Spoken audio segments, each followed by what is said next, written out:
오늘은 우리 인생에서 피할 수 없는 아픔 중 하나인 가까운 사람의 배신에 상처받았을 때 어떻게 극복할 수 있는지 부처님의 지혜를 통해 함께 살펴보려 합니다. 특히 중년기에 겪는 배신과 상처는 더욱 깊고 회복하기 어려운 경우가 많습니다. 인생의 황혼기에 접어들면서 우리는 더 많은 지혜를 얻었지만 동시에 감정적으로는 더 취약해질 수 있습니다. 오랜 세월 믿고 의지했던 사람에게 배신을 당했을 때의 그 상처는 말로 표현하기 어려울 정도로 깊고 아픕니다. 오늘은 그런 아픔을 겪고 계신 분들께 부처님의 가르침이 어떤 위안과 해결책을 제시하는지 말씀드리겠습니다. 먼저 우리 주변에서 흔히 볼 수 있는 실제 사례를 하나 들어보겠습니다. 70대 후반의 김옥순 할머니는 40년 넘게 시장에서 채소 가게를 운영하며 어렵게 모은 전 재산을 유일한 아들에게 맡겼습니다. 아들은 어머니를 위한 요양원 비용과 남은 노후를 위해 잘 관리하겠다고 약속했습니다. 그러나 얼마 지나지 않아 아들은 그 돈으로 사업을 시작했고 결국 모든 돈을 잃어버렸습니다. 더 큰 배신은 그 후 아들이 할머니를 찾아오지도 않고 연락도 끊어버린 것이었습니다.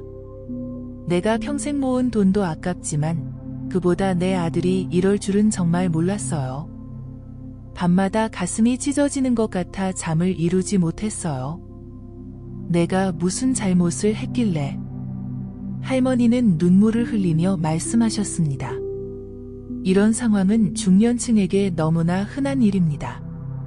자녀나 배우자, 오랜 친구에게 배신당한 경험이 있으신 분들은 지금 이 순간에도 공감하며 가슴 한편이 아리실 것입니다. 부처님은 이러한 인간의 고통에 대해 깊이 이해하고 계셨습니다. 우리가 상처받는 가장 큰 이유는 집착과 기대에 있다고 가르치셨습니다. 우리는 가까운 사람들에게 특정한 방식으로 행동하기를 기대하고 그 기대가 충족되지 않을 때 깊은 상처를 받습니다.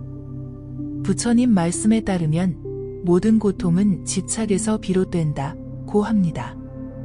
우리가 사람이나 상황에 대해 가지는 강한 기대와 집착이 충족되지 않을 때 고통이 생겨납니다.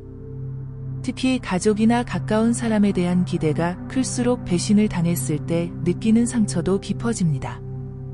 그렇다면 이러한 상처에서 벗어나기 위해 부처님은 어떤 가르침을 주셨을까요? 첫째, 부처님은 무상의 진리를 가르치셨습니다. 이 세상의 모든 것은 변하고 사라지는 속성을 가지고 있으며 관계도 예외가 아닙니다. 사람의 마음과 행동은 끊임없이 변화합니다.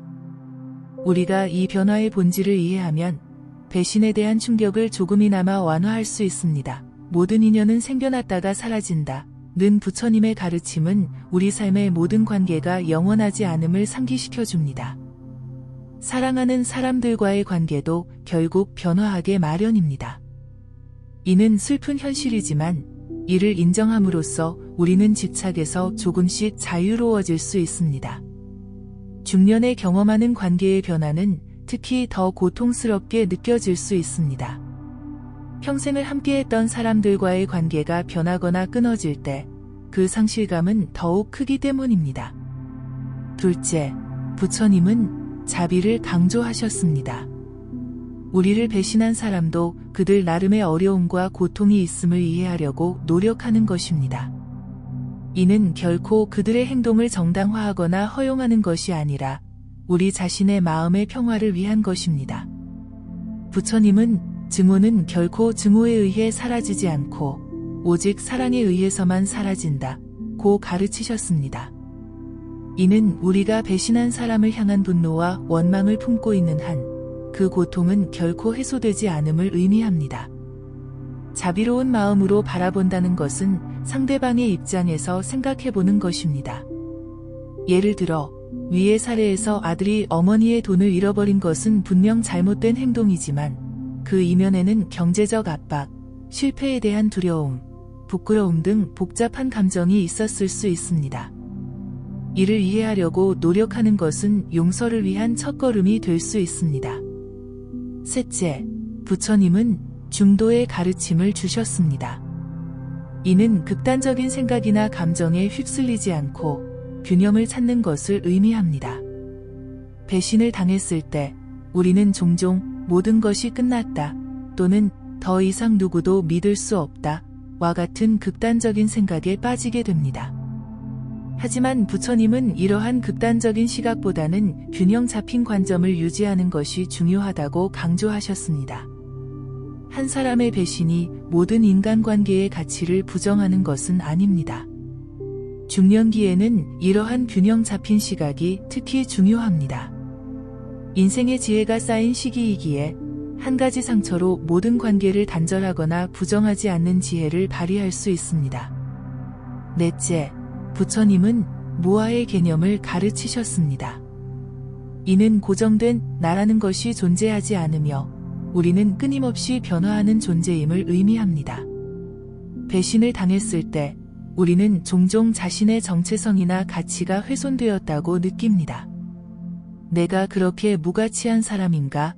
라는 자기의심에 빠지게 됩니다. 부처님의 무아 사상은 이러한 생각에서 벗어나게 해줍니다. 우리의 가치는 타인의 행동이나 평가에 의해 결정되지 않습니다. 중년기에는 이미 많은 경험을 통해 자신의 가치를 확립했기 때문에 이러한 무아의 지혜를 더 깊이 이해하고 실천할 수 있는 시기입니다. 다섯째, 부처님은 연기의 법칙을 가르치셨습니다. 이는 모든 현상이 서로 연결되어 있고 상호 의존적이라는 것을 의미합니다. 우리가 경험하는 배신과 상처도 다양한 조건과 원인에 의해 발생한 것입니다.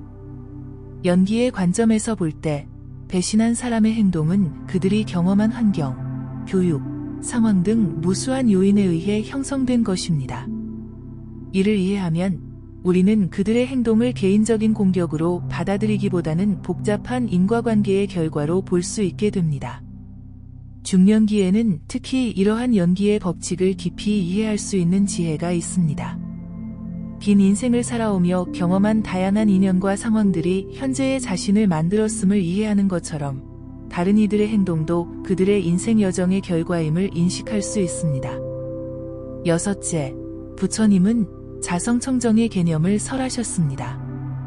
이는 우리 모두의 본성은 본래 맑고 깨끗하다는 것을 의미합니다. 배신과 상처로 인한 분노와 원망은 일시적인 감정일 뿐 우리의 본래 모습은 아닙니다. 자성청정의 관점에서 우리는 상처를 극복하고 다시 본래의 평화로운 상태로 돌아갈 수 있습니다. 중년기는 이러한 자성청정의 상태를 더욱 깊이 체험할 수 있는 시기입니다. 세속적인 욕망과 경쟁에서 한 발짝 물러나 자신의 본래 모습을 찾아가는 소중한 시간이 될 수 있습니다. 일곱째, 부처님은 지금 여기에 집중하는 것의 중요성을 강조하셨습니다. 과거의 배신과 상처에 계속 머물러 있거나 미래에 대한 불안과 두려움에 사로잡히면 현재의 행복을 놓치게 됩니다. 과거는 이미 지나갔고 미래는 아직 오지 않았다. 오직 현재만이 우리가 살아갈 수 있는 시간이다. 라는 부처님의 가르침은 중년기에 특히 중요합니다. 중년기는 과거의 후회나 미래에 대한 불안보다는 지금 이 순간을 충만하게 살아가는 것에 초점을 맞추는 것이 중요합니다. 여덟째, 부처님은 공의 개념을 통해 모든 현상이 고정되지 않고 비어있음을 가르치셨습니다. 이는 우리가 경험하는 배신과 상처도 영원한 것이 아니며 시간이 지남에 따라 변화하고 사라질 수 있음을 의미합니다. 공의 지혜는 우리가 상처에 너무 깊이 빠지지 않도록 도와줍니다. 이 상처와 고통도 결국 지나가게 될 것임을 이해하면 우리는 그것에 압도되지 않고 더 큰 관점에서 바라볼 수 있게 됩니다. 중년기에는 이러한 공의 지혜를 더 깊이 이해할 수 있습니다. 긴 인생을 살아오며 수많은 기쁨과 슬픔이 모두 지나갔음을 경험했기 때문입니다. 이러한 관점은 현재의 상처를 더 넓은 시각에서 바라볼 수 있게 해줍니다. 아홉째, 부처님은 업의 법칙을 통해 우리의 행동이 결과를 낳는다고 가르치셨습니다. 중요한 것은 타인의 행동보다는 그에 대한 우리의 반응입니다. 배신당했을 때 우리는 분노와 복수심으로 반응할 수도 있고 이해와 자비로 반응할 수도 있습니다. 업의 법칙에 따르면 우리의 선택이 우리의 미래를 형성합니다. 중년기에는 이러한 업의 법칙을 더 깊이 이해하고 현명한 선택을 통해 남은 인생을 더욱 의미 있게 살아갈 수 있습니다. 열째, 부처님은 인연의 중요성을 강조하셨습니다. 우리가 만나는 모든 사람들은 특정한 인연으로 연결되어 있으며 그 인연에는 의미가 있습니다. 배신한 사람과의 인연도 우리에게 중요한 가르침을 줄 수 있습니다. 인연의 관점에서 우리는 이러한 어려운 경험을 통해 성장하고 더 깊은 지혜를 얻을 수 있습니다. 중년기에는 이러한 인연의 의미를 더 깊이 이해하고 지나온 인생의 모든 관계에서 의미를 찾아볼 수 있습니다. 이제 부처님의 가르침을 바탕으로 중년기의 배신에 의한 상처를 극복하는 구체적인 방법에 대해 이야기해 보겠습니다. 첫째, 감정을 인정하고 받아들이는 것이 중요합니다. 부처님은 우리의 감정을 부정하거나 억압하라고 가르치신 것이 아닙니다. 오히려 그 감정을 온전히 인식하고 받아들이는 것이 첫 단계입니다. 배신에 의한 분노, 슬픔, 상처, 배신감을 있는 그대로 인정하세요. 이러한 감정은 자연스러운 것이며 시간이 지나면 변화할 것입니다. 둘째, 자신을 비난하지 마세요. 배신을 당했을 때 우리는 종종 내가 뭔가 잘못했나, 내가 부족해서 그런가 라는 자책에 빠지게 됩니다. 부처님은 이러한 자기 비난이 고통을 더할 뿐이라고 가르치셨습니다. 타인의 행동은 그들의 선택이며 그것이 당신의 가치를 결정하지 않습니다. 셋째, 용서의 마음을 키우세요. 이는 상대방의 잘못을 인정하지 않거나 그들과의 관계를 무조건 회복하라는 의미가 아닙니다. 용서는 자신을 위한 것입니다. 분노와 원망을 계속 품고 있으면 그 상처는 결코 치유되지 않습니다. 부처님은 용서는 자신을 위한 것이다 라고 가르치셨습니다. 넷째, 새로운 인연을 만들어 보세요. 한 관계의 상실이 모든 관계의 끝을 의미하지는 않습니다. 중년기에도 새로운 인연을 맺고 의미 있는 관계를 형성할 수 있습니다. 같은 취미를 가진 사람들, 비슷한 경험을 한 사람들과의 만남은 큰 위안이 될 수 있습니다. 다섯째, 자신의 삶에 집중하세요. 배신한 사람이 어떻게 되었는지, 그들이 어떤 생각을 하고 있는지에 에너지를 쏟기보다는 자신의 행복과 평화에 집중하는 것이 중요합니다. 부처님은 타인을 이해하려고 노력하기보다 먼저 자신을 이해하라고 가르치셨습니다. 여섯째, 과거에 집착하지 마세요. 중년기에는 특히 과거의 기억과 경험에 머물기 쉽습니다. 하지만 부처님은 과거에 집착하면 현재의 행복을 놓친다고 가르치셨습니다. 과거의 상처에 계속 머무르기보다는 현재의 순간에 집중하며 살아가는 것이 중요합니다. 일곱째, 감사의 마음을 키우세요. 배신과 상처에 집중하다 보면 우리 주변의 많은 축복을 놓치게 됩니다. 부처님은 감사의 마음이 고통을 경감시키는 강력한 방법이라고 가르치셨습니다. 매일 작은 것에도 감사하는 마음을 갖는 습관을 들이면 점차 마음의 평화를 찾을 수 있습니다. 여덟째, 자비의 실천을 통해 치유하세요. 다른 이들을 돕고 자비를 실천하는 것은 자신의 상처를 치유하는 강력한 방법입니다.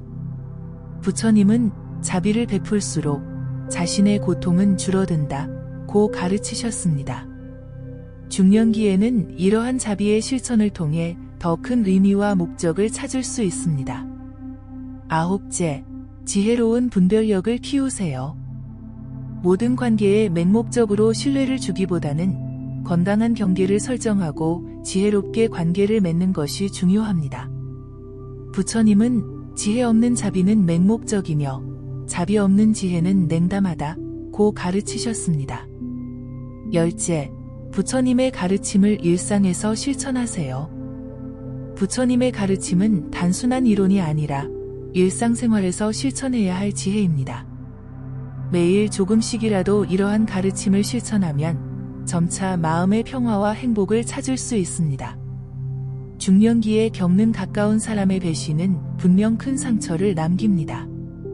하지만 이러한 상처도 부처님의 지혜와 가르침을 통해 치유할 수 있습니다. 무상, 자비, 중도, 무아, 연기, 자성청정, 현재에 집중하기, 공, 업, 인연의 가르침은 중년기의 상처를 극복하는 데 큰 도움이 됩니다. 중년기는 단순히 쇠퇴의 시기가 아니라 깊은 지혜와 평화를 발견할 수 있는 귀중한 시간입니다. 부처님의 가르침을 통해 우리는 이 시기에 겪는 상처와 어려움을 극복하고 더 깊은 행복과 평화를 찾을 수 있습니다. 부처님은 인생의 모든 경험이 깨달음의 길임을 강조하셨습니다. 중년기의 상처와 고통도 결국은 더 깊은 지혜와 평화로 이어지는 소중한 경험이 될 수 있습니다. 부처님의 지혜를 바탕으로 배신의 상처를 극복하고 남은 인생을 더욱 의미 있고 행복하게 살아가시기를 진심으로 바랍니다. 오늘의 주제가 여러분에게 작은 위안과 희망이 되었기를 바랍니다. 배신의 상처로 힘들어하시는 모든 분들께 부처님의 자비와 지혜가 함께하기를 기원합니다. 이 영상이 마음에 드셨다면 구독과 좋아요로 부처님께 공양하시고 소망하시는 일을 댓글로 남겨주세요. 좋은 글은 주변 사람들과도 함께 나누어 주세요. 다음 영상에서 더 많은 부처님의 지혜를 나누겠습니다. 감사합니다.